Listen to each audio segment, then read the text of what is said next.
నీతిమంతుడు అని చెప్పాను కదా. ఒకటి ఇక్కడ కూడా రెండు విషయాలు కనబడతాయి. నీతిమంతుడు అనే విషయానికి వచ్చేసరికి రెండు విషయాలు కనబడతాయి.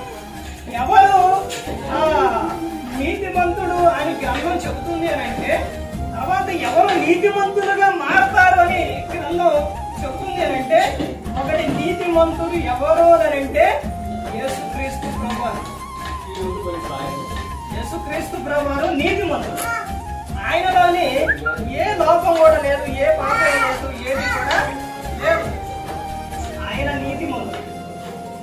ఆయన్ని జ్ఞాపకం చేసుకున్నట్టంటే ప్రతి ఒక్కసారి కూడా ఇదిగో యేసుక్రీస్తు వారు ఈ లోకం వచ్చి నా కోసం సిగ్గులో తన ప్రాణాన్ని పెట్టారు అనేది జ్ఞాపకం చేసుకున్నారు. తర్వాత ఆయన చెబుతున్న విషయం చూడండి. ఇక్కడ ఏమని చెప్తున్నారు? ఇది యేసుక్రీస్తు వారు చెప్తున్న విషయం